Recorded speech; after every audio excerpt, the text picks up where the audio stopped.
en el Código de Trabajo y el Reglamento General de Medidas Preventivas. También ahora salió esta nueva manuales de bioseguridad, que también son cuestiones legales que se van a aplicar de forma legal, porque van a haber varias personas evaluando a las empresas, ¿verdad? ¿Y cuáles son las actividades entonces de vigilancia global? Primero, monitorear esta enfermedad, detectar de forma rápida qué está sucediendo en las empresas, ¿verdad? Qué está pasando, si hay alguna persona contaminada y si está ahí en movimiento. Y proporcionar información epidemiológica, ¿verdad? A través de realizar evaluaciones del riesgo a nivel nacional y orientar la preparación de medidas al respecto. Así que este es uno de los objetivos de la vigilancia que se ha propuesto la OMS.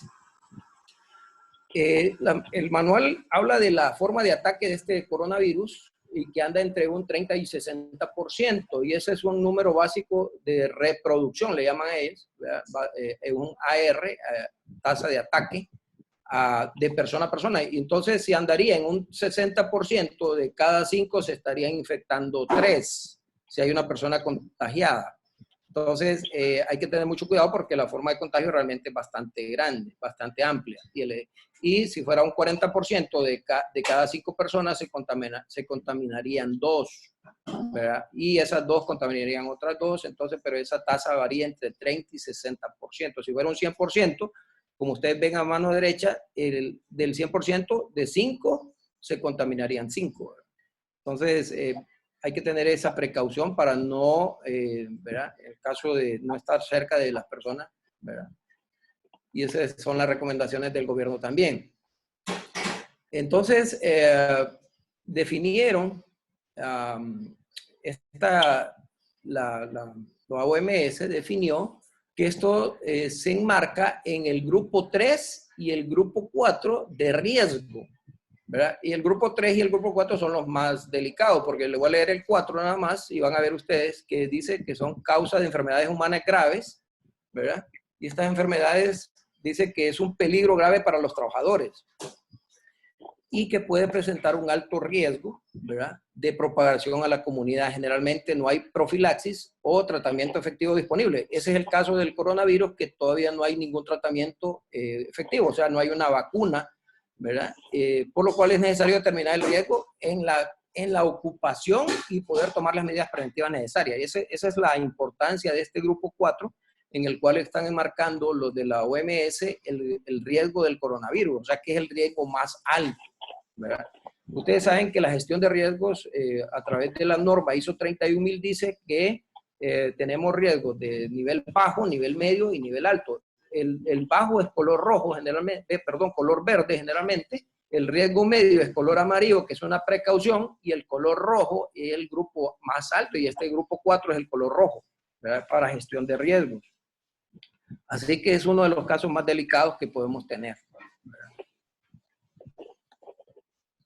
En el ambiente que se puede transmitir o que se puede contaminar a una persona, tenemos lugares donde hay muchas personas, ¿verdad?, y principalmente hay personas infectadas. Esto es el caso de los hospitales, clínicas, etcétera, donde ya sabemos de que hay un riesgo altísimo de contaminación. También en los centros de trabajo, porque los primeros 5 días usted puede andar asintomático y transmitir la enfermedad a los demás compañeros en esos 5 días, y al cuarto, quinto día empezar ya con fiebre y entonces ya darse cuenta muy tarde. Entonces, por eso el tema de la medición temprana. Los medios de transporte, ¿verdad? O sea, estamos hablando de los buses o los medios de transporte que llevan las personas, los empleados a las empresas, también son medios de medio ambiente donde se puede transmitir. Las áreas comunes, los lobbies, ¿verdad?, de los lugares, por ejemplo, hoteles, salas de conferencias, reuniones, ¿verdad?, salas de espera, puntos de servicios sanitarios mismos, son los comedores, cafeterías, que recordamos que las empresas que están trabajando tienen sus propios comedores y sus propias cafeterías donde preparan alimentos, y ahí esos alimentos mismos también podrían estar contaminados, por lo tal hay que poner algunas medidas. Otros son los puntos de venta donde hay contacto entre personas, ¿verdad?, dormitorios de albergues, áreas de fumadores y lugares de recreación. Estos son algunos de los ambientes, y estos, como ustedes verán, pues están presentes en las empresas, ¿verdad?, en donde laboran ustedes o laboramos algunos de nosotros. Permanencia de este virus en objetos. Fíjense que cómo se mantienen este virus en los objetos, por ejemplo, en el dinero, en el plástico, en el cartón, aerosoles, en el acero inoxidable.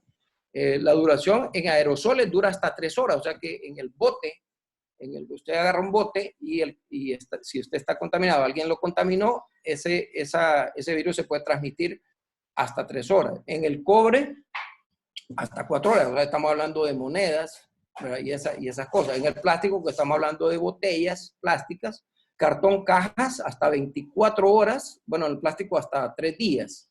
Y en aceros hasta 3 días también. Entonces, significa que hay que descontaminar estos objetos, ¿verdad? Y ahí es importante, Walter, el tema de todos los accesos a las empresas y a las diferentes áreas de trabajo. Estamos hablando de manijas de puertas, estamos hablando de materiales, herramientas de mecánica, herramientas industriales, donde puede estar el virus, y por eso es que el Ministerio de Trabajo mete todos estos temas precisamente en el manual. Y si ustedes se fijaron, en la lámina anterior especificaba que se tiene que analizar cada lugar de trabajo, porque el área de trabajo específica es la que nos va a indicar el riesgo. Y esto tiene mucha similitud a los trabajos que hemos venido preparando siempre en lo que es salud y seguridad ocupacional. Tenemos que identificar el riesgo en cada área y tratar de mitigarlo en cada área. En el pasado lo mitigábamos con equipos de protección personal o con barreras. Ahora lo tenemos que mitigar con limpieza, con siempre las medidas de protección personal, o inclusive también con barreras, como se está viendo en los supermercados, por ejemplo, en las cajas registradoras.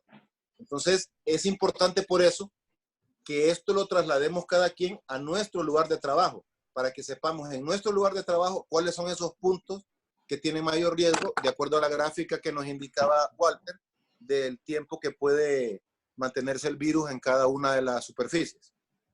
Es correcto. Correcto, Fernando. Quiere decir que sí tenemos una labor, y eso lo menciona el manual más adelante, habla de la limpieza y desinfección de las áreas de trabajo.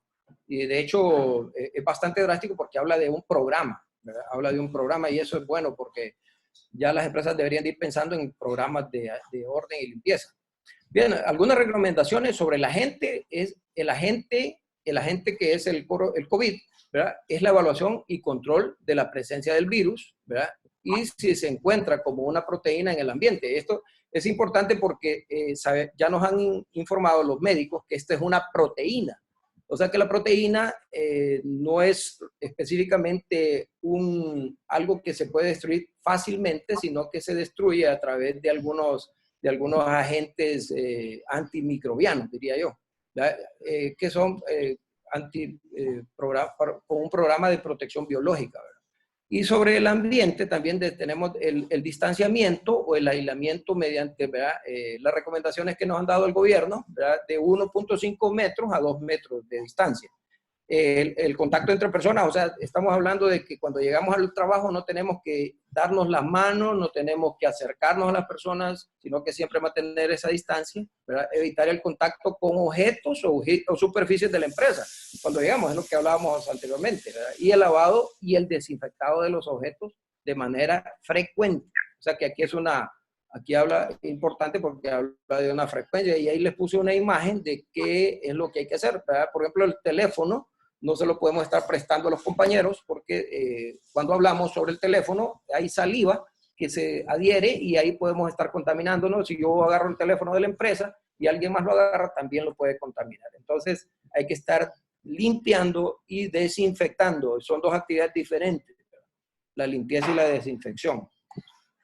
Por otro lado, tenemos algunas recomendaciones generales, ¿verdad? Para poder ver la cadena de transmisibilidad, y es sobre el huésped-huespedero, y el manual hace referencia a las personas con factores de riesgo, ¿verdad? Estas personas son algunas personas que tienen ciertos niveles, por ejemplo, colesterol alto, estamos hablando de la glucosa, estamos hablando de lupus, bueno, todas esas enfermedades que son ya de los factores de riesgo personales, ¿verdad? Muy específicas, que no todos las padecen, ¿verdad? Y no todas las padecemos, pero que son personas que pueden tener en la empresa esos factores que pueden hacer de que el riesgo sea mayor. Y también la determinación de algunas personas con las cuales conviven esas personas con factores de riesgo, que pueden ser contagiadas más fácilmente porque, o sea, como que hay una manera de atracción mayor del virus. Bueno, la detección de los sospechosos, ¿verdad? En este caso, pues, dice que en la empresa hay que hacer evaluaciones en el ingreso. Y esas evaluaciones se pueden hacer a través de algunas herramientas y técnicas pues, específicas, como por ejemplo, se puede usar un cuestionario, ¿verdad? Que esos cuestionarios pues los puede preparar la empresa o solicitar ayuda de un médico para que les ayude a preparar algunas preguntas específicas, ¿verdad? Y esa lo va a llevar a una entrevista epidemiológica a la persona que va ingresando a la empresa. Estamos hablando, bueno, cómo te fue, qué hiciste, a dónde has estado, con quién te has relacionado, etcétera. Y esa sería una entrevista médica. Eso para las empresas que tienen el componente médico dentro de la empresa, ¿verdad? Eso significa que tiene, por ejemplo, un doctor o enfermeros que están trabajando y eso pueden crear una entrevista médica para estar midiendo periódicamente el estado de salud de los trabajadores, ¿verdad? El examen médico también, ¿verdad? A través de los signos vitales, y eso es importante, el sistema respiratorio. Hace poco está mandando no sé si la OMS mandó una prueba de respiración donde usted sostiene el aire, ingresa aire, la sostiene y luego la exhala.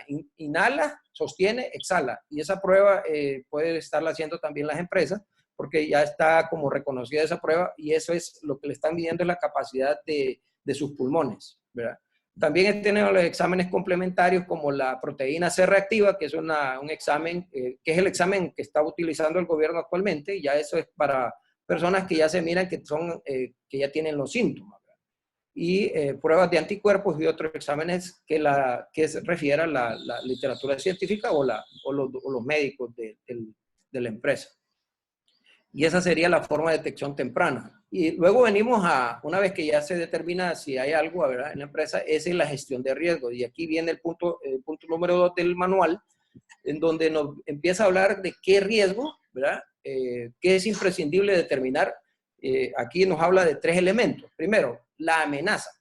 Y en este caso, para las empresas en gestión de riesgo podemos determinar amenazas físicas, mecánicas, amenazas biológicas, químicas, pero en este caso este riesgo se caracteriza como un caso de riesgo biológico, ¿verdad? Es un riesgo biológico. Por lo tanto, es la categorización la que estamos haciendo. Y ahí pueden ver que es una amenaza. Ahora, otro punto que se analiza aquí es la vulnerabilidad. Por ejemplo, ¿qué es lo que hace susceptible a los efectos dañinos de una amenaza? O sea, en este caso, si la persona tiene, por ejemplo, algunas síntomas o padece alguna enfermedad, eso lo hace más susceptible y más vulnerable, ¿verdad? También otra vulnerabilidad es que no haya limpieza en las empresas, que no hayan programas de aseo o limpieza. Inclusive ahora se están aplicando las 5 S, ¿verdad? Que ustedes saben que las 5 S pues, es una herramienta de orden y limpieza. También definimos qué riesgo como la probabilidad de que suceda algo, ¿verdad?, de que un evento se dé y las consecuencias negativas que pueda traer. Así se define riesgo por ISO 31000. Entonces tenemos dos elementos ahí. Uno es la probabilidad y la otra es la consecuencia. Como ustedes pueden, yo lo valoré aquí en rojo, ¿verdad? Aquí lo podemos ver. Esta es la probabilidad y la consecuencia. Entonces, el riesgo se mide matemáticamente. Gestión de riesgos dice que el riesgo es un valor que sale de multiplicar la probabilidad por la consecuencia o de sumar la probabilidad más la consecuencia. Y ese ya hizo 31.000, que usted lo puede ir buscando para irse empapando un poquito más de este tema. En el riesgo biológico, que se determina acá, ¿verdad?, se define como la probabilidad de que la exposición no controlada a agentes biológicos. ¿Qué le está diciendo? Nos está diciendo que nos podemos estar exponiendo a áreas o a lugares que tienen agentes biológicos que pueden contaminar. Entonces, hay una probabilidad de que nosotros nos expongamos y nos podamos infectar, ¿verdad? Y eso, pues, puede producir un daño a la salud o a la seguridad de las personas en el área de trabajo. Así que ese es lo que tenemos que ver. ¿Y qué riesgo biológico? Pues ahí menciona endotoxinas, proteínas, microtoxinas, compuestos orgánicos volátiles, ¿verdad?, de origen microbiano, ¿verdad? Los que producen alimentos deben saber bastante de esto porque ahí se analiza con el HACCP, sistema HACCP, que es metodología HACCP, que se llama puntos críticos de control. Usted ahí miran mucho esos temas de análisis de riesgo por temas microbianos, y esos son los puntos críticos de control, ¿verdad?, con los cuales hay que estar trabajando en las empresas, principalmente las empresas productoras de alimentos, ¿verdad? ¿Qué permite esta gestión de riesgo a las empresas? Bueno, varios puntos, ¿verdad? Primero, evidenciar que la empresa sabe de gestión de riesgo, porque si usted le pregunta a la empresa qué es gestión de riesgo y le dice, bueno, no sé qué es, o para mí riesgo es algo que voy en la calle y me puedo accidentar, bueno, eso también puede ser un peligro, no un riesgo, ¿verdad? Pero que la empresa realmente conozca de gestión de riesgo, ese es uno de los elementos de este manual, ¿verdad? Integrar a la seguridad y la salud de los trabajadores la calidad de los productos y la imagen de la organización.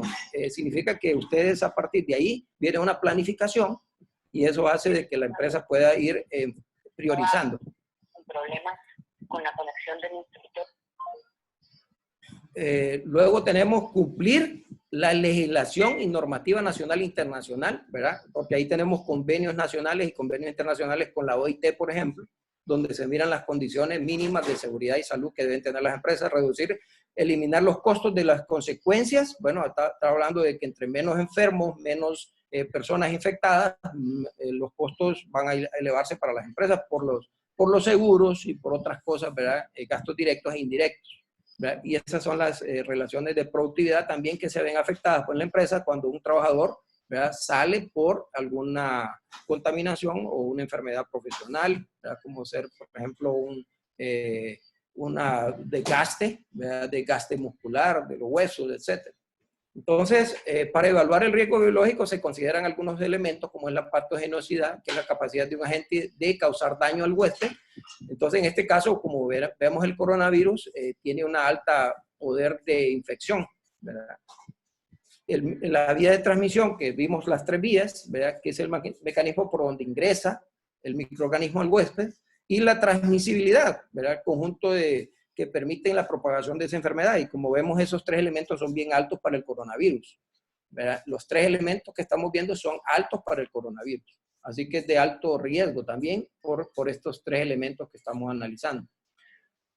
En las empresas hay algunos agentes biológicos, por ejemplo, las mismas materias primas que se mantienen en las empresas son agentes biológicos, ¿verdad? Por ejemplo, si tenemos arroz, frijoles en silos o en sacos, esos se pueden dañar y contaminar, ¿verdad? En animales, en la industria pecuaria, sistemas de aire acondicionado, este es bien importante porque en oficinas hay que tener cuidado porque el mismo virus, este virus se puede transmitir por el aire, que realmente es el medio de transmisión. Entonces los aires acondicionados hay que tener sistemas acondicionados con filtros, ¿verdad? Con filtros para poderlos mantener aseados esos aires. Y los pacientes en un centro médico, que es donde se puede dar mayor grado de contaminación también porque el ambiente está contaminado, ¿verdad? Lo que es necesario entonces, bien, conocer los procesos productivos de la empresa, lo que decía Fernando, ¿verdad?, que esto se mide por proceso productivo, ¿verdad? Y que tenemos que hacer análisis por cada uno de esos procesos, porque pueden haber procesos donde haya más grado o nivel de riesgo o de peligro de que se dé esta pandemia. Ahí nace la pirámide que la generó que podemos ver la OSHA, y el manual está poniendo esta pirámide ahí, donde dice que el riesgo bajo, riesgo medio, riesgo alto y riesgo muy alto. Estas serían las categorías, ¿verdad?, los 4 niveles en los cuales están midiendo este riesgo acá. En este caso, pues, el riesgo que sale para el coronavirus está en esta categoría de muy alto, muy alto. Por eso es que está la situación actual de mantener en casa a las personas que no es necesario que vayan a trabajar y los que van a trabajar con todas las medidas de precaución, ¿verdad? Y ahí está, por ejemplo, la figura 3, el personal ocupacionalmente expuesto. Por ejemplo, si el riesgo es bajo, entonces los trabajadores tienen que estar en contacto ocupacional mínimo, ¿verdad?, con el público general y otros compañeros de trabajo. Ese es un riesgo bajo. ¿Qué es lo que me está diciendo aquí? Me está diciendo que los trabajadores tienen poca capacidad de contagiarse porque el riesgo en la empresa es bajo. Está el riesgo medio, entonces los trabajadores tienen que hacer algunas actividades específicas para el riesgo medio, para el riesgo alto y para el riesgo muy alto. Bien, nos quedan 3 minutos. Le voy a dar la palabra a Fernando porque aquí vamos a dejar esta presentación hoy para poder hacer algunas preguntas.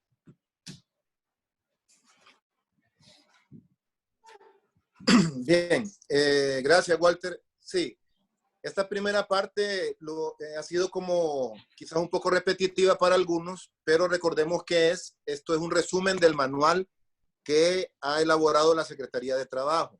Esto no es un documento nuestro, sino que es un resumen del manual que tiene 68 páginas más los anexos para que ustedes lo puedan conocerlo y entender la dimensión que tiene. Y la segunda conferencia va a ser el martes a la misma hora, a las 10. Entonces queremos dejar un espacio ahora para preguntas y respuestas. Entendemos que esta primera parte puede sentirse un poco repetitiva porque es una como recopilación de lo que es el virus. Buena parte de lo que hablamos hoy es qué es el virus, cómo se contagia, dónde se encuentra y por qué es importante atacar el tema. En los siguientes capítulos que vamos a ver la próxima semana ya es algo más operativo de cómo hacer qué actividades hay que hacer en la empresa y cómo hay que ir trabajando en la contención del virus. Entonces, como les decía, a mano derecha está el icono de participantes. Ustedes pueden pinchar ahí, levantar la mano para hacer la consulta o se pueden escribir en el chat también. Me parece que hay un par de consultas en el chat. Si hay consultas en el chat, Carolina, por favor, léelas. Creo que hay 2 consultas en el chat. Y los demás, si quieren participar, pues levantan la manito ahí en el icono de participantes. Carolina. Buenos días. Sí, estoy revisando el chat. Alguien consulta si el manual realizado por cada empresa debe ser presentado al ministerio para ser aprobado y poder operar. Pregunta Laura Rodríguez. Ok. Walter, ¿contestas vos o contesto yo? No escuché muy bien la pregunta. Consulta si el manual realizado por cada empresa debe ser presentado al ministerio para ser aprobado y poder operar. No.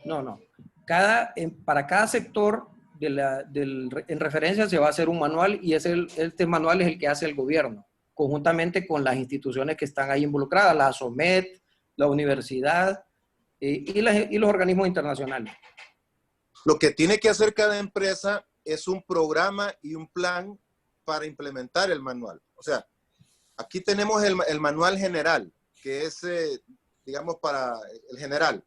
Luego, vieron ustedes que se está haciendo uno para la industria cárnica, otro para la industria azucarera, otro para la maquila textil. O sea, hay varios submanuales que se están desarrollando que salen de los mismos principios y de los mismos objetivos. Ahora, lo que tiene que hacer cada empresa es los protocolos que va a seguir la empresa. Por ejemplo, en el manual especifica que hay que tomar medidas de control de las personas que ingresan a las instalaciones.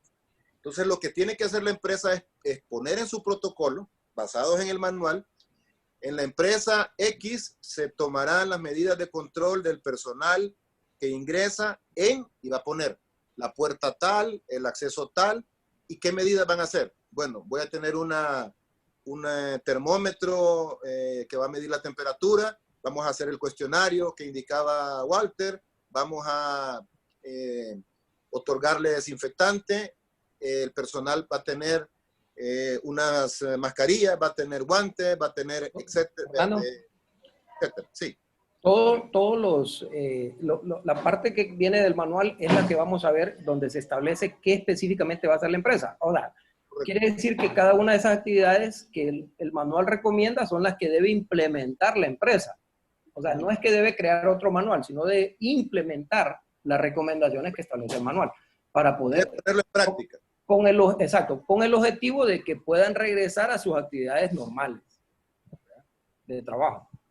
Y eso es lo que sí va a supervisar la Secretaría.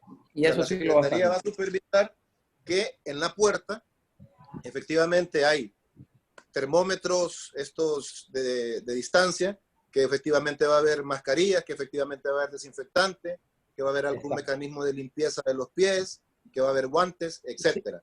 Exacto. Eso es lo que va a verificar la Secretaría para autorizar el reinicio de operación. No sé si hay alguna otra consulta, Carolina. Sí, hay varias. Sí, Marcela Aguirre consulta que si no hay un submanual para el sector que pertenece a ella, solo debería definir los controles. Si no hay un submanual para su actividad específica, el que aplicaría es este, que es el general. Listo, gracias. Tania Petillo consulta que cada cuánto deben limpiarse los aires acondicionados, ya que pueden ser una fuente de contaminación. Bien, es una pregunta bastante técnica, pero lo que pasa es que, por ejemplo, en los hospitales, los aire acondicionados traen sistemas de filtración, o sea, traen como barreras donde va filtrando el aire para que el retorne aire 100% libre de contaminación. Entonces, esos aires se les instala barreras, ¿verdad? Y la limpieza en general, la limpieza puede ser cada 2 meses, dependiendo de la frecuencia de uso. O sea, eso lo determina el técnico de mantenimiento de la empresa. Perfecto, muchas gracias. Sí, eso depende del equipo. Okay. Melvin Lagos consulta, ¿cuándo comenzaría la Secretaría a realizar las inscripciones de inspección? Va para el licenciado Fernando. Bueno, la Secretaría, como ustedes vieron, emitió el manual hace poco más de una semana. Y se están trabajando en los submanuales por cada una de las áreas. Y lo que está buscando la Secretaría, junto con la Secretaría de Salud y la Secretaría de Seguridad, es ir ampliando sector por sector. Entonces, va a haber un sector que se va a identificar y se va a hacer la inspección en ese sector. Por ejemplo, causó mucha polémica, pero se abrió el tema de ferreterías la semana pasada. Entonces, ellos van a decir, el lunes X de mayo, vamos a entrar con este sector que ya tiene el manual específico y que ya se ha empezado a preparar para esto. Entonces, no hay todavía un cronograma de cuándo va a empezar cada una de los sectores, pero sí la mecánica va a ser esa. Van a empezar con las áreas de prioridad en las cuales ya se tiene elaborado el manual. Esa va a ser la mecánica más o menos que se va a tomar. Creo que hay unas manos levantadas por ahí también.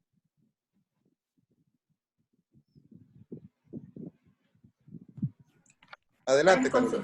Bueno, hay varias consultas, entonces, dice alguien, consulta Rubén Rodríguez que cuando se habla de un cuestionario es necesario llevarse físicamente como respaldo y con qué frecuencia debería realizarse.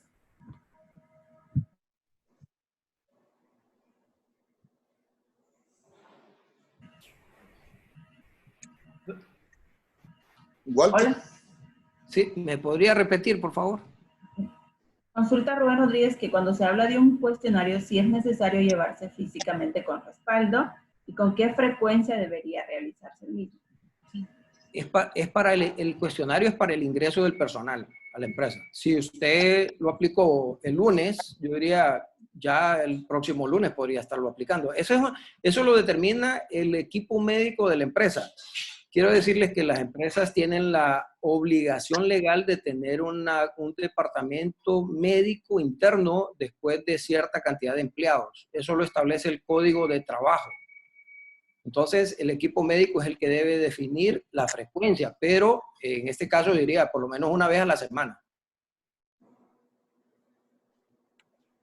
Eri López consulta que si en las medidas de prevención incluye la cantidad de personas en el ambiente de trabajo.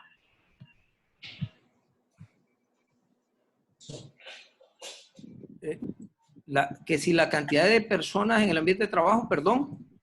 Que si en las medidas de prevención incluyen la cantidad de personas en el ambiente de trabajo.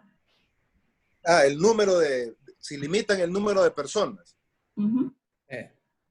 Sí, Fernando, ahí eso está establecido por el área de trabajo, ¿Qué significa? Que si yo estoy a 1,5 metros de mi compañero de trabajo, entonces no hay ningún problema con el cumplimiento del manual. Pero si yo estoy a 0,5 metro, entonces tengo que crear lo que le llaman a ellos en controles de ingeniería.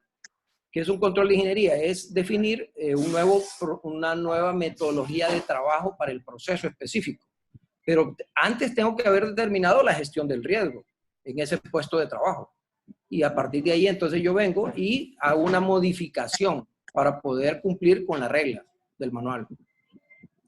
Correcto. Ahí básicamente lo que tiene que guardarse es la distancia de entre 1.5 y 2 metros entre trabajador o establecer barreras. Por ejemplo, ustedes no sé si han visto unos anuncios que han estado saliendo de las líneas aéreas. Las líneas aéreas están tomando medidas de bioseguridad también. Entonces, básicamente lo que van a poner ellos en los asientos es que van a espaciar los asientos y van a establecer estas barreras de plástico, como la que están poniendo los supermercados también en las cajas registradoras.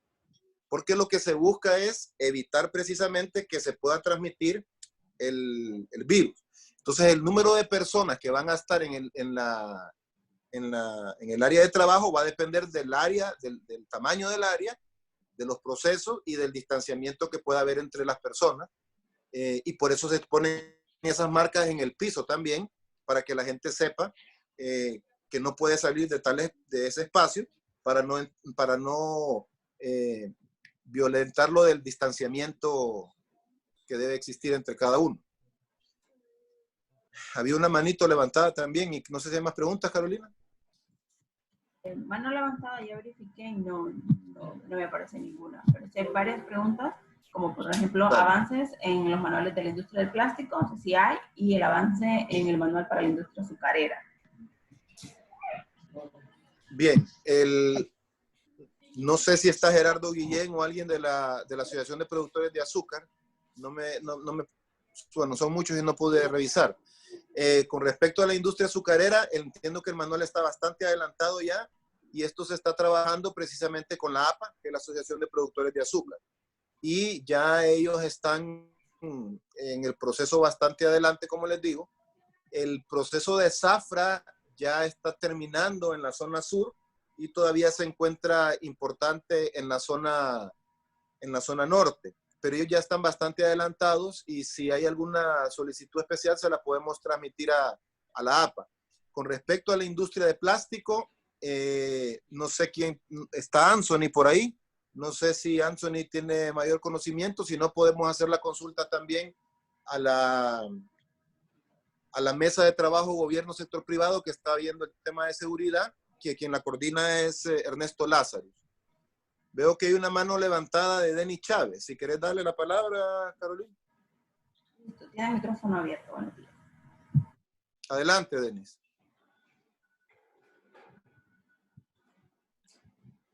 Denis Chávez, ¿quiere hacer una consulta?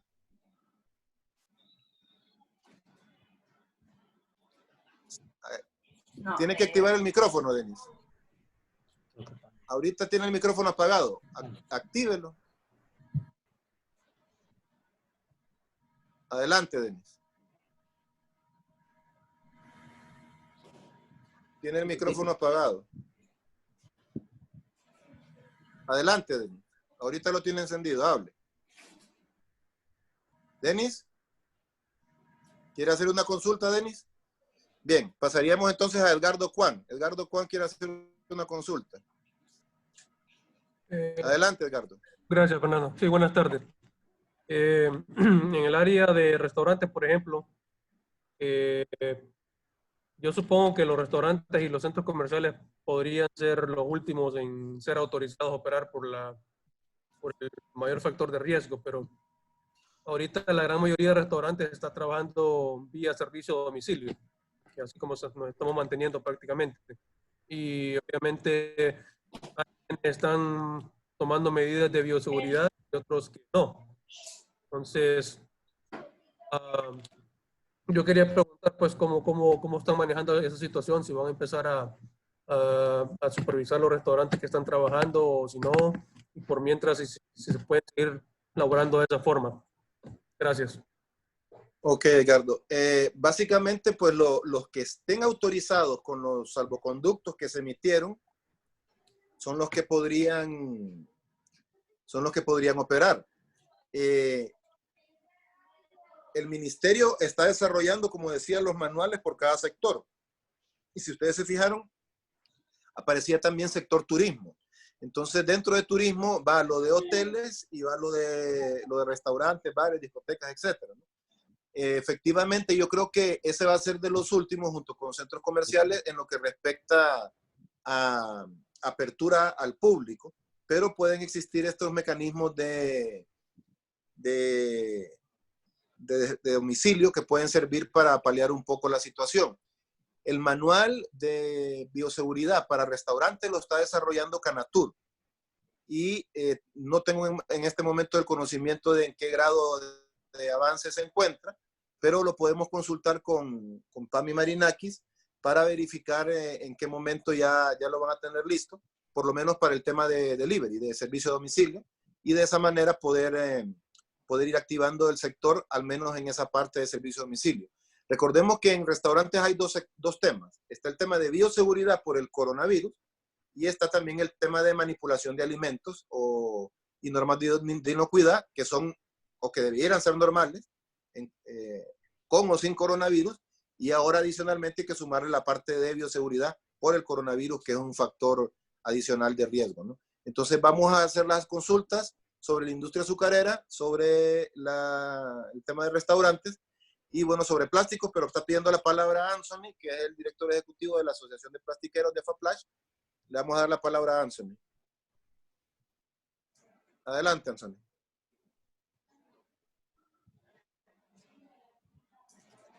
Yo te habilito el micrófono, Anthony.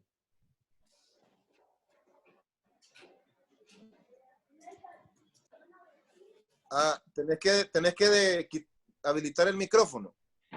Ahí está. Adelante, ahí. Buenos días. En el caso de este manual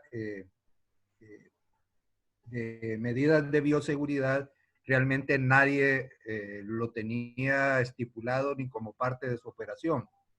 En el caso de la industria plástica, lo que tenemos es una gestión de riesgos en el cual, por lo que decías vos, la parte de inocuidad, sobre todo en el empaque que es para alimentos, ya se usan como cofias para la cabeza, como en algunos casos los tapabocas. Pero lo que estaba viendo es que para la parte de manufactura solamente está incluyendo la maquila. De repente habría que agarrar ese de maquila, que es el único, si revisas, es el único que hay para manufactura. Todos los otros son otro tipo de actividades, incluyendo, dice, industria ferretera, pues, pero eso es compra y venta. Pero ellos tienen un flujo mayor de gente del público y es donde hay que poner la mayor atención. No hay uno específico para la industria plástica y no sé si el que está desarrollando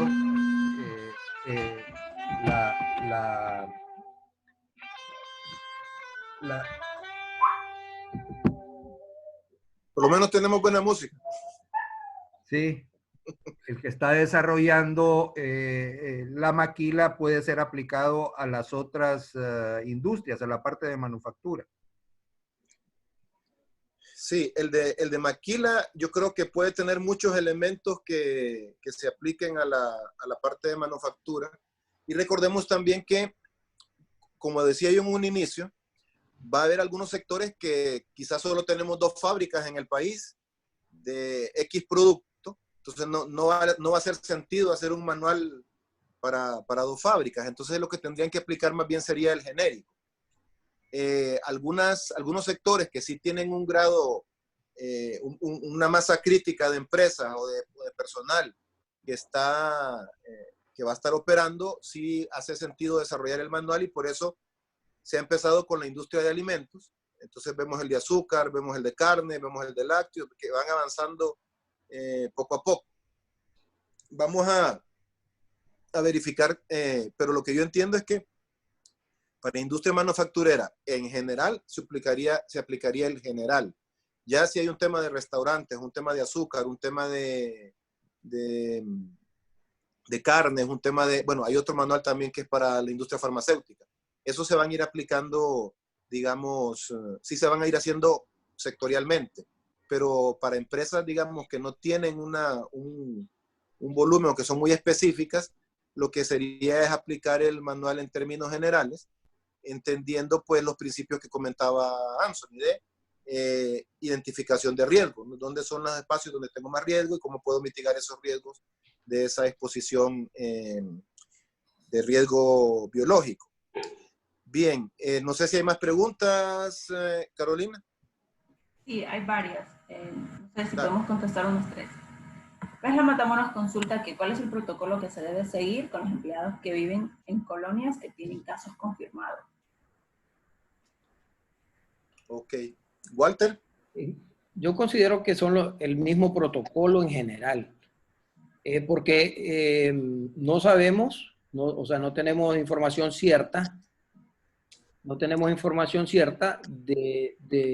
por ejemplo, Jardines del Valle presenta 6 casos y hay sectores que se consideran más humildes de la ciudad que no tienen casos, pero a ciencia cierta no tenemos información completa. Entonces, para mí que los protocolos de entrada se deben cumplir para no importando el sector de donde proviene el empleado. Correcto. Lo que sí estamos viendo en algunas empresas, dependiendo del tamaño, es que están haciendo una labor de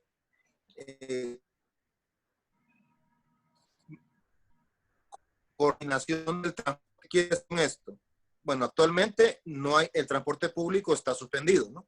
Entonces, Sí. algunas empresas lo que están haciendo es contratando un transporte específico para sus empleados y están aplicando las medidas de bioseguridad en ese transporte, que básicamente es el lavado, desinfección y la capacitación del motorista.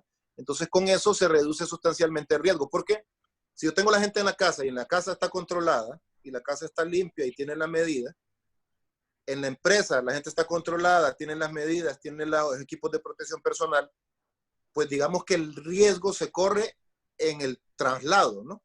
Y en alguna eventualidad a un supermercado o una farmacia. Entonces, si yo logro hacer que se tomen las medidas en el traslado, pues se reduce sustancialmente el gasto. Entonces, lo que hemos visto es que varias empresas, claro, esto representa una inversión, pero varias empresas lo que están haciendo es contratando ese servicio de transporte y aplicándole o extendiendo los protocolos de bioseguridad a ese equipo de transporte del personal, y así se evita que el personal que no tiene vehículo propio, pues tenga el riesgo de contagio en el proceso de transporte. ¿Otra consulta, Carolina? Pregunta Diego Turcios sobre el manual de la industria avícola y Melvin Lagos sobre la industria acuícola. Ok, el manual de avicultura lo está trabajando Anaví. Entonces, si querés hagamos una cosa, Carolina, las consultas puntuales sobre cada uno de esos manuales, tomemos nota de ellas, que nos dejen sus correos electrónicos para que les podamos enviar la información específica de cada una de las industrias y cuál es el estatus de avance que se tiene en esos manuales, y creo que ya para la siguiente etapa, que va a ser el próximo martes, les podemos dar mayor información al respecto de estos sectores industriales puntualmente. Bien, ¿otra consulta, Carolina?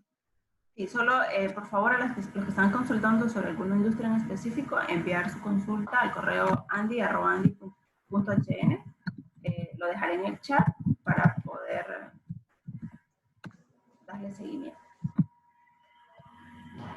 Consulta, si dentro de, sí, consultas de si el protocolo contempla a los asintomáticos. Perdón. Walter. Sí, sí.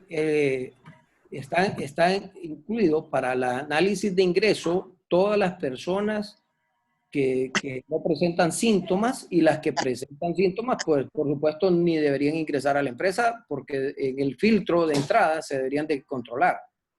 ¿Qué controles tenemos ahí? Pues tenemos la temperatura, tenemos el cuestionario y también tenemos la verificación del uso del EPP adecuado, ¿verdad? Por ejemplo, de protección personal. Del EPP y también se están poniendo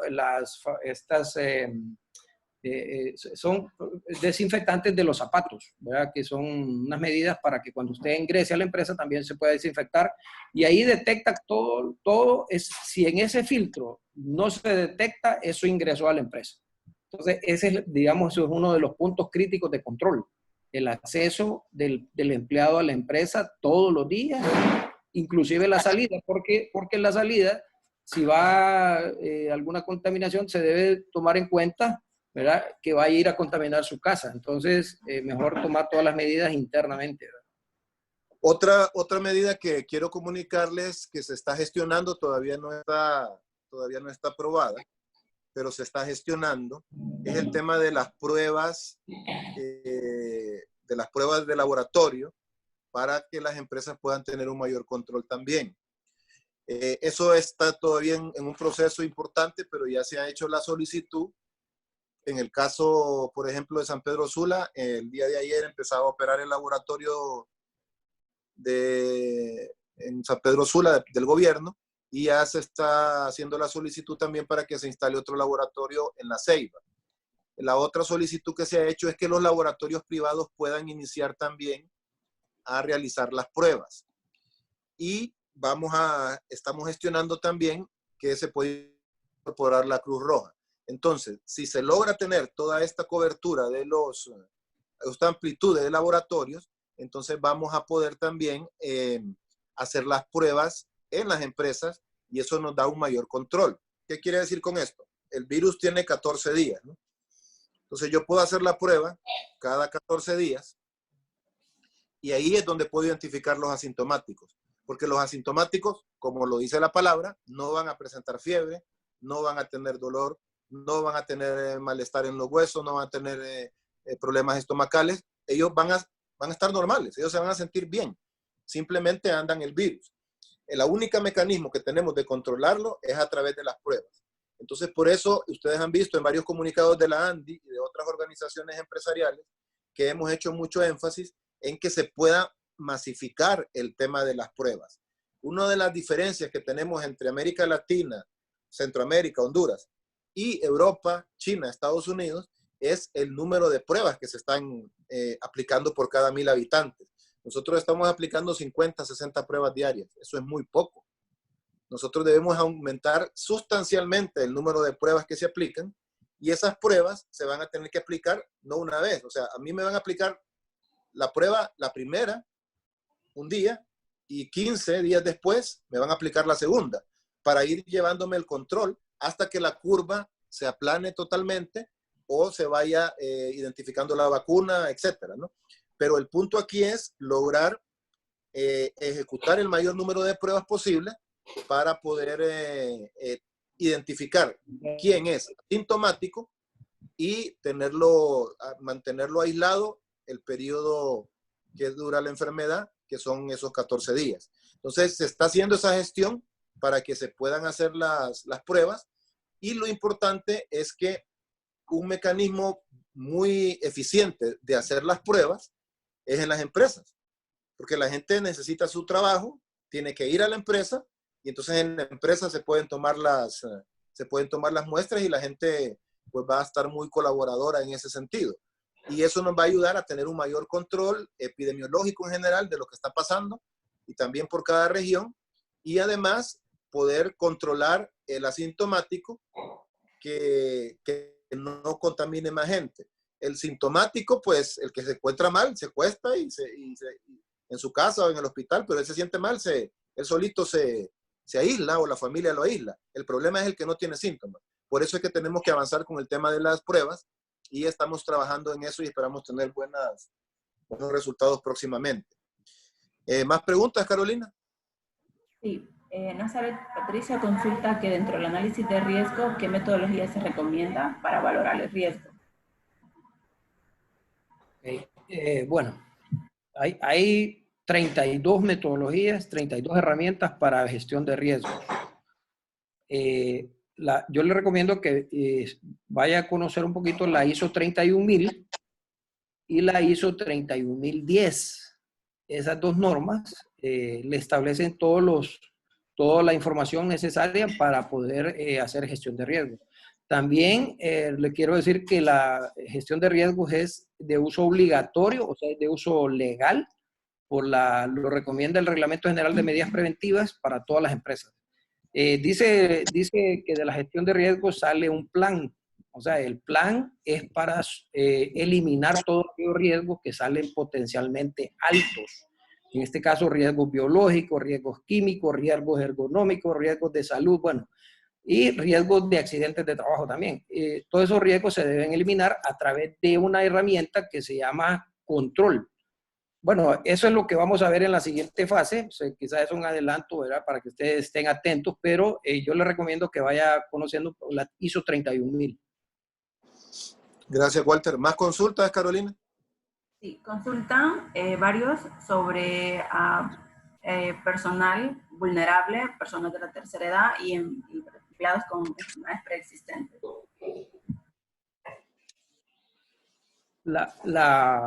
El médico de la empresa, si existiera el médico, a partir del requisito legal del Código de Trabajo y del Reglamento de Medidas Preventivas en la empresa, ese equipo médico debería de hacer un análisis de la salud de las personas. Y eso es como decir, bueno, estas personas tienen alto riesgo de contaminación. Y eso significa que están más expuestos porque sufren alguna enfermedad, ya sea como, por ejemplo, tienen alguna enfermedad de los pulmones, tienen alguna enfermedad de la sangre, etcétera, y eso los hace más vulnerables.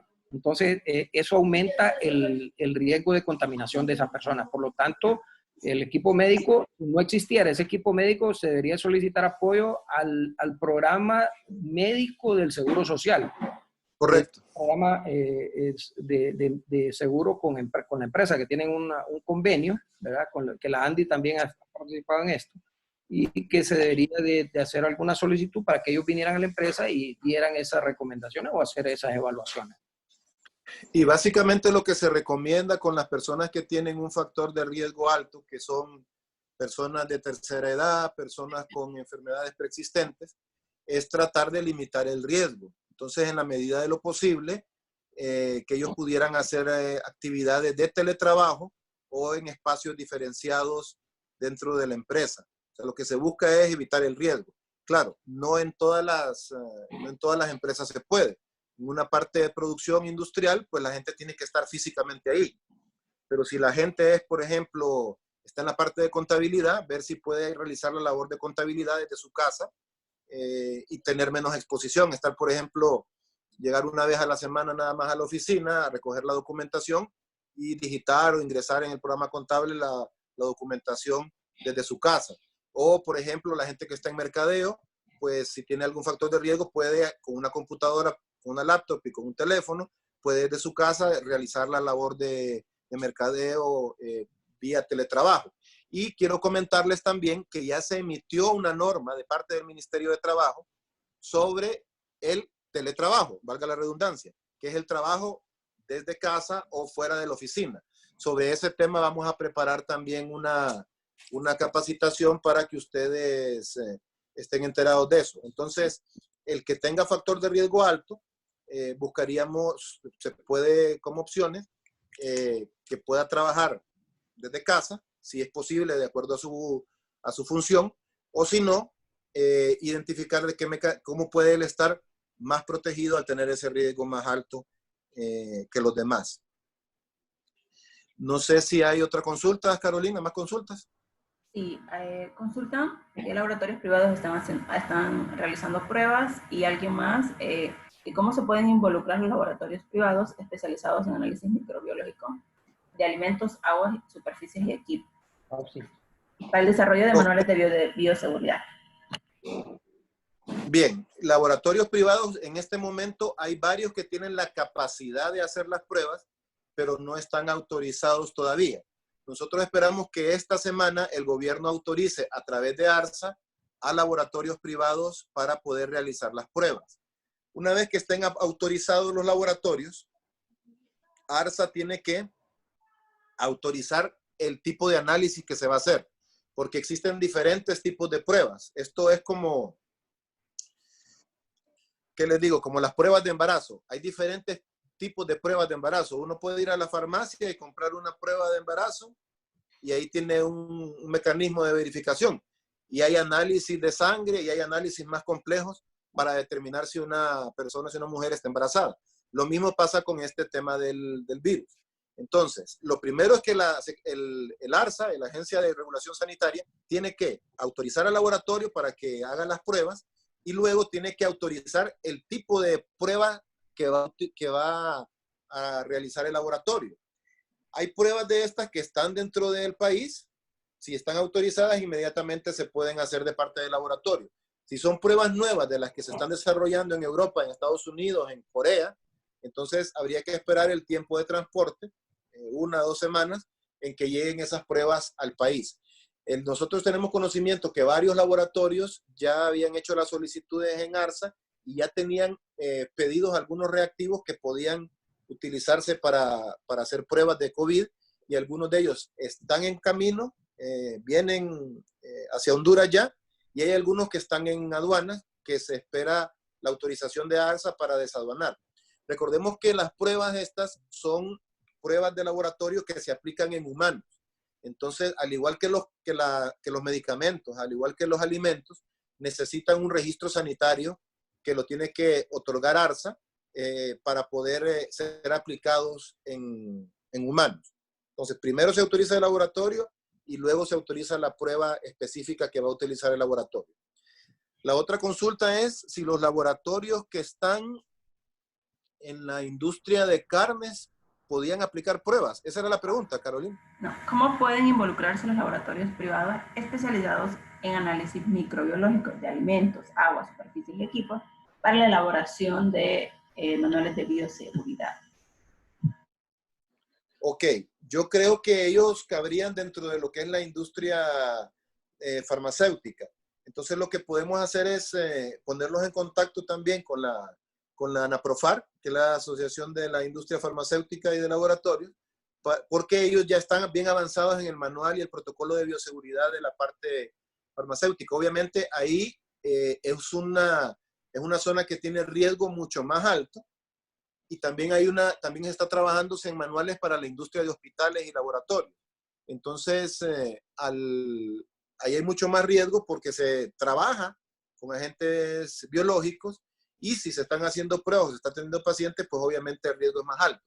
Entonces, aquí sería de ponerlos en contacto con ASOPRO, Asociación de Hospitales Privados, y ahí mismo está la parte de laboratorios privados para que puedan conocer el trabajo que se ha avanzado ya bastante en eso, en lo que es la parte de laboratorios para análisis. En lo que es de laboratorios para fabricación de medicamentos, eso sería con ANAPROFAR. ¿Más preguntas? Sí, una más. El manual pide aislamiento para empleados vulnerables. ¿Y qué nivel de aislamiento es el que pretende el espíritu del manual? Perdón, para empleados, el nivel de distanciamiento para empleados vulnerables. No, el nivel de aislamiento. Es el manual pide aislamiento para empleados vulnerables. ¿Y qué nivel de aislamiento es el que pretende? Eso estaría en función de la patología del paciente.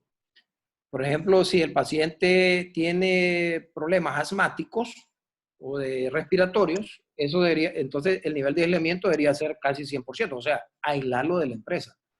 Porque eso provocaría que él tenga mayor vulnerabilidad de contaminarse y de contaminar también a los demás compañeros de trabajo. Entonces, dependería de la patología de cada empleado. Y ahí es donde entra el tema de teletrabajo también, que les comentaba yo anteriormente. Si este personal puede asignársele labores que se puedan realizar desde casa.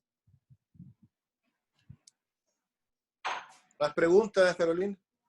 Sí, el ingeniero Ibarra tiene una consulta. Voy a habilitarle el micrófono.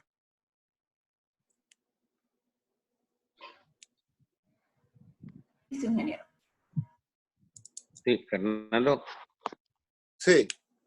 Fíjese que con la parte litoral atlántico, sí, ayer tuvimos una reunión pero sí desconocen bastante sobre las pruebas rápidas. Como usted dice que hay varios tipos de pruebas rápidas y pruebas de laboratorio. Pero dice de que si se hace una gestión a través de todas las cámaras, eso puede venir a mejorar, dijo el director regional, y también de Atlante, y también está con problemas Colón. Es la tercera zona afectada de Honduras. Y entonces, si ustedes nos pueden ayudar a través de una carta de prensa acerca de eso, así como la hicieron la vez pasada, con la Cámara de Comercio de Tegucigalpa en apoyo de nosotros, sería de mucha importancia. Porque sí estamos siguiendo ayer en la reunión que tuvimos a nivel de La Ceiba, con las autoridades de Sinajer y todas las autoridades de La Ceiba, no tenían ¿cómo se llama? Mucho conocimiento acerca sobre la pregunta que le dijo el ingeniero Juan, ¿cuándo van a empezar las industrias?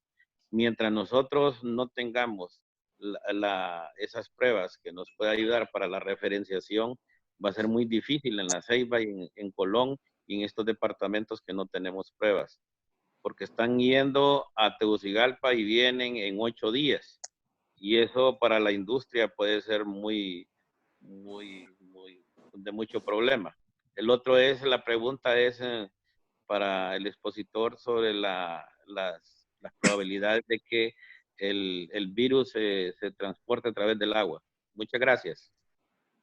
Ok, Alberto. El día de ayer, Robert Vinelli, presidente de la asociación, le planteó directamente al presidente Hernández la solicitud de que se habilitara laboratorio en la ciudad de La Ceiba. Entonces, esperamos que esa solicitud se pueda concretar próximamente. Se le hizo directamente la solicitud y él estuvo abierto al tema. Un grupo de organizaciones privadas está pendiente de sostener una reunión probablemente hoy por la tarde o mañana con un grupo, con el colegio médico y con representantes de diferentes organizaciones médicas. Y ahí vamos a tener de parte de ellos más insumos técnicos respecto a la situación de la reapertura de diferentes sectores y cómo está manejándose la pandemia. En ese momento podemos sugerir que se recalque nuevamente el tema de laboratorios privados y el tema de laboratorios en la zona del litoral atlántico, pero como le decía, los dos temas se le solicitaron ayer a Juan Orlando. La otra pregunta era para Walter, sobre el tema del agua. Gracias. Bueno, si una persona contagiada agarra un vaso y toma agua y alguien más agarra esa agua, seguramente se va a contagiar. Pero el agua que viene de la llave, si viene clorada, no creo. ¿Verdad? Porque el cloro es uno de los desinfectantes que se utiliza también para erradicar el virus. Ahí recordemos que el virus lo expulsa el ser humano a través de los fluidos, de la saliva, de la mucosidad, de las lágrimas, etcétera, inclusive de las heces también. Entonces, si el agua no ha estado en contacto con el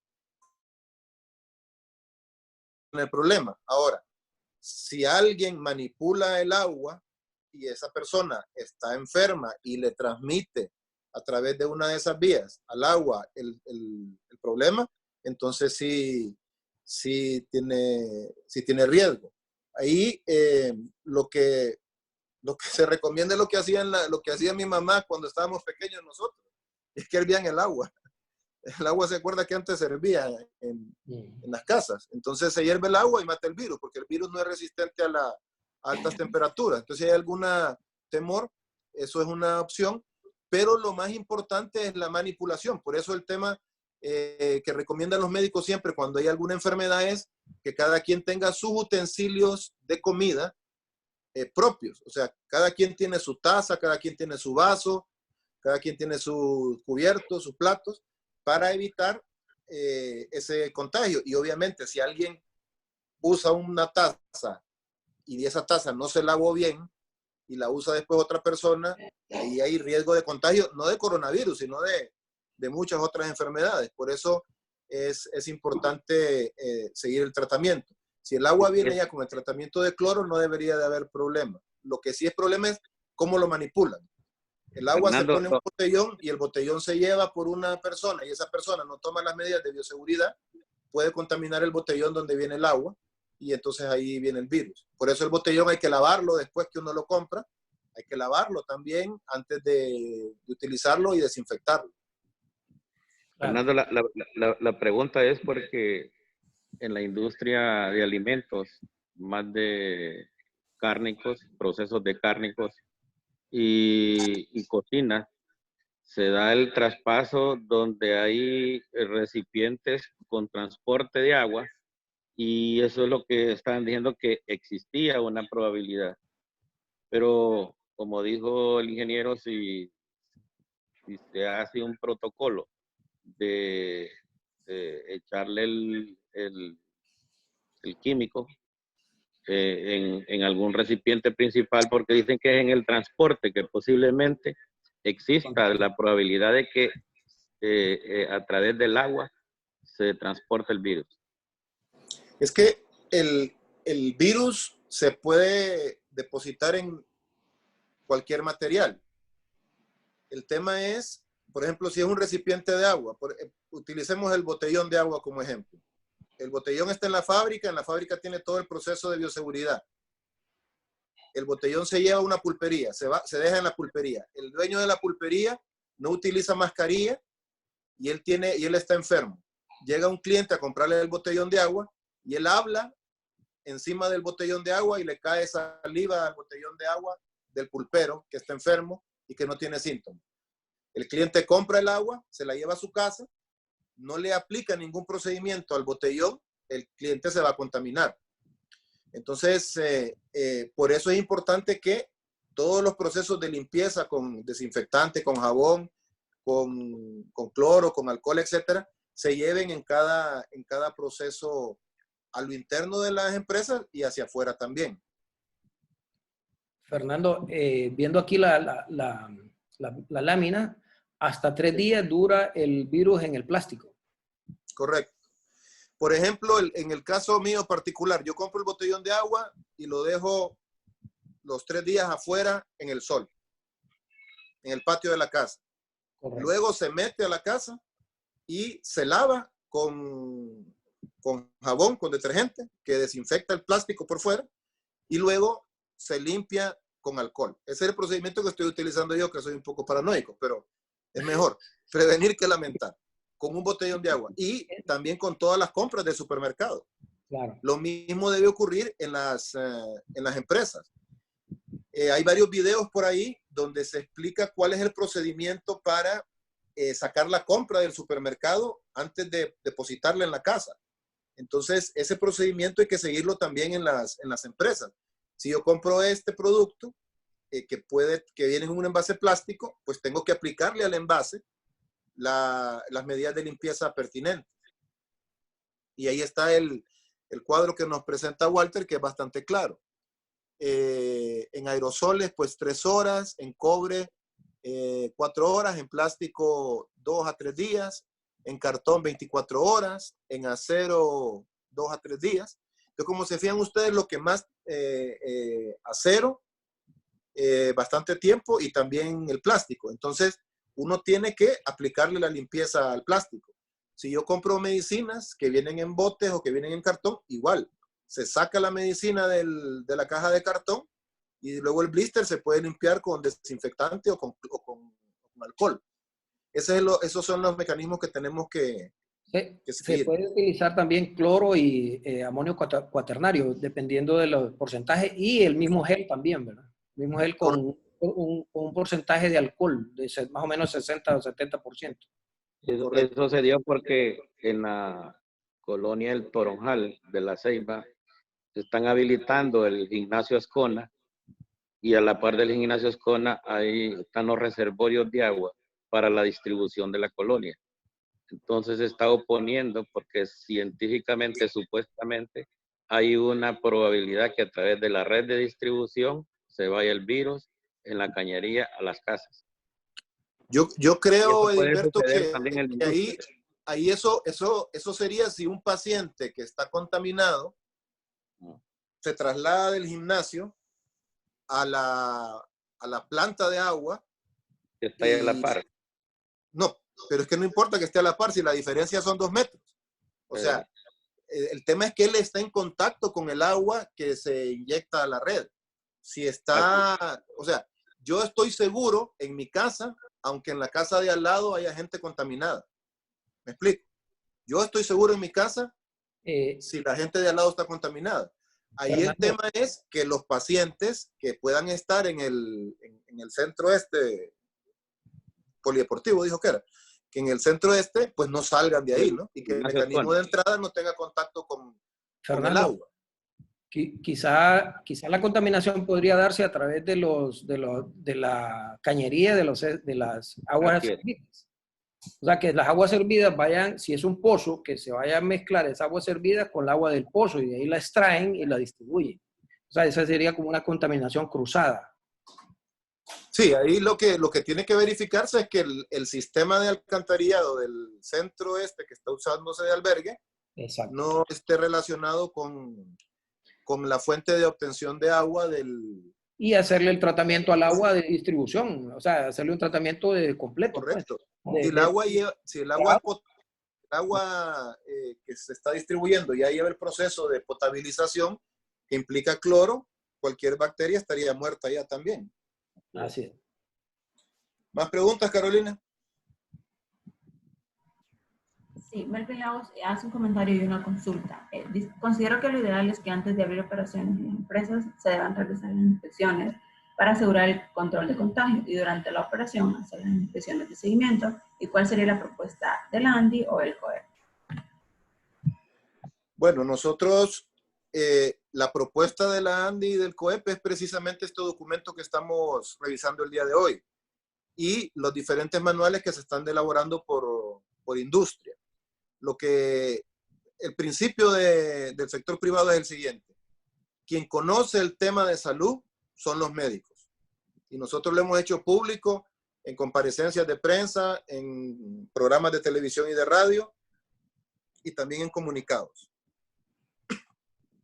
Quien es experto es el médico y son los médicos con criterios técnicos, científicos, que deben definir en qué momento se deben ir activando los diferentes sectores económicos de acuerdo al desarrollo de la curva de la pandemia. Eso primero. Segundo, al momento que un sector esté autorizado para iniciar operaciones nuevamente, debe de cumplir con los diferentes protocolos y manuales de bioseguridad que son los que estamos discutiendo el día de hoy y que vamos a continuar y finalizar el próximo martes. Entonces, esa es la posición nuestra y por eso es importante estas reuniones para que todos conozcan cuáles son los protocolos que se deben seguir y cuáles son las medidas de bioseguridad que se deben seguir. Y en esto está trabajando todas las organizaciones del sector privado. ¿Más consultas, Carlos? Sí. ¿Cuál es la fórmula de amonio cuaternario? ¿En qué porcentaje se diluye el amonio con el agua? Es bajo, el porcentaje debe ser menos de un 5%. Hay que tomar en cuenta en este caso, eso está en la presentación, lo que es la continuación que vamos a ver, el rombo de la NFPA, que es el rombo que nos define el tipo de daño que nos puede provocar a la salud, el daño que puede provocar al medio ambiente, ¿verdad? Ese tipo de químicos, pero debe ser bajo el porcentaje, un 3, 4% recomendaría. Muy bien, ¿más preguntas, Carolina? No, esa es la última. Bien, pues ya ha sido, creo que un éxito el taller. Tuvimos 100 personas y hubo mucha gente que quería entrar adicional. Vamos a ver si podemos ampliar el límite para la siguiente parte que va a ser el martes a las 10 de la mañana. Correcto, Carolina, martes a las 10, ¿verdad? Solo, Sí, así Fernando. es. Sí, So- martes. Solo, Sí, Walter. solo tengo una última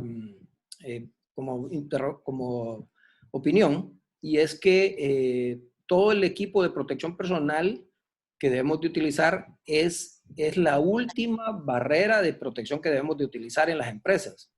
Claro. O sea, primero deberíamos de empezar a hacer algunos trabajos de ingeniería, algunos controles administrativos, por ejemplo, el de llevar trabajo a la casa es un control administrativo, y pensar en qué hacer antes de ponerle equipo de protección a las personas, porque a veces las mismas personas se cansan de andar respirando a una temperatura de unos 30, 40 grados, es bien difícil hasta trabajar. Entonces hay que pensar en sistemas alternativos, que de hecho son las recomendaciones que vamos a ver para la próxima semana. Correcto, correcto. Bueno, entonces, como les decía, les agradecemos. Ahorita tenemos 78 personas, tuvimos 100 durante prácticamente todo el taller, que duró 2 horas. Vamos a tratar de ampliar la capacidad de participantes para el próximo martes. Como les decía, esta parte era quizás un poco repetitiva, porque la primera parte del manual era precisamente eso, que es el virus y por qué hay que combatirlo, pero ya vamos a entrar a la parte más operativa y práctica la próxima semana. Esperamos contar con su participación y les agradecemos por el tiempo. Por favor, estén todos en su casa y tomen las medidas de control para estar todos sanos. Muchas gracias a todos y hasta luego. Y muchas gracias a Walter, nuestro expositor. A la hora. Hasta luego a todos.